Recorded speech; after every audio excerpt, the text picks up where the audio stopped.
Unlock the secret to deeply fulfilling relationships by understanding the power of emotional connections.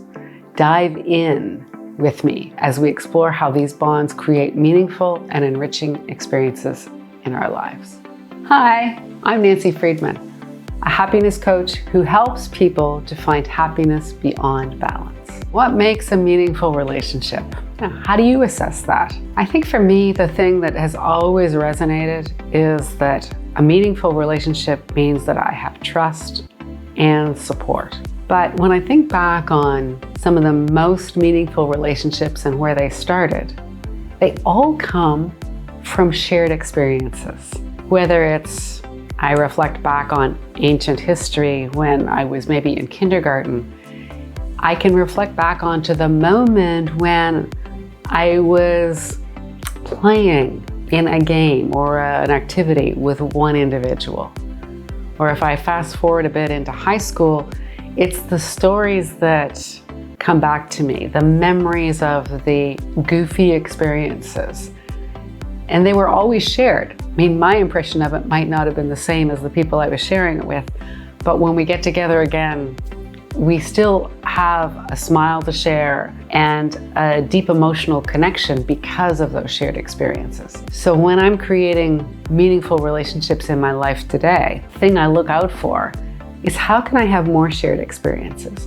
What can I do that makes the experience that I'm sharing with somebody more valuable? How can we be more engaged? What can we do? And for me, it's always about an activity. It can't be just attending a movie. It has to be something that we're physically doing together. A cooking class or a pottery something, or, even just a walk with, our pets, but it's an experience. I think the thing that stacks on that makes it valuable and that we as humans place an enjoyment in those kinds of things is that we find ourselves mimicking the behavior. In my dog walking example, I love the idea of somebody saying, "Oh, would you like to come with me while I walk my dog?" Yeah, all of a sudden we have common ground. We have a common pattern.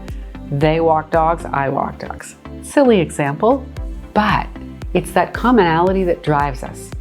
So even if it's the fact that I talk a lot with my hands and the person across the table with me also talks with their hands, then we have that common ground. So what builds that meaningful relationship?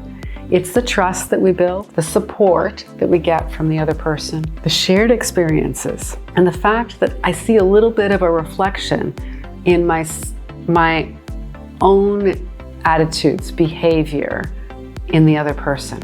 So I'm excited when I know that there's a common ground. This really stood out for me in a very silly way.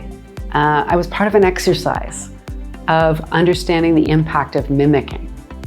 And although in many of my life experiences and leadership classes, I've been intellectually aware of how mimicking works and how it can be used to your advantage.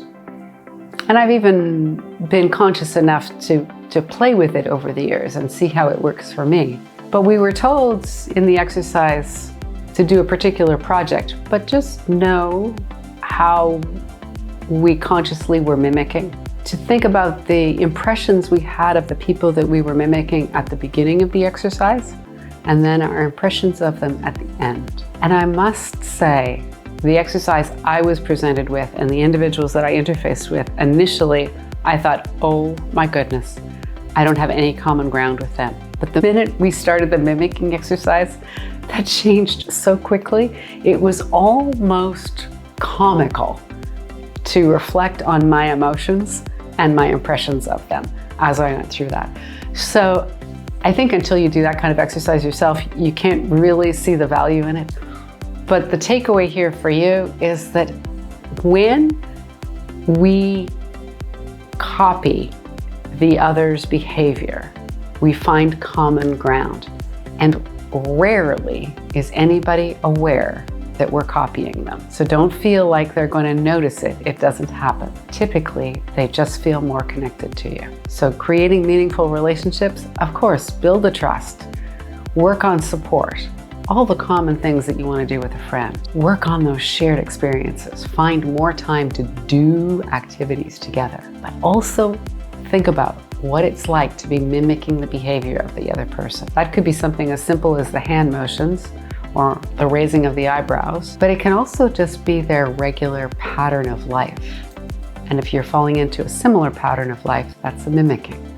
So keep those things in mind and have fun with it. So grateful you're here. Please like, share, and subscribe for more insights on creating happiness beyond balance. And don't forget to visit my website, nancyfreedman.com, for more resources and tools to help you on your journey. Together we can build a world full of happiness and fulfillment. Thanks for watching. Until the next time.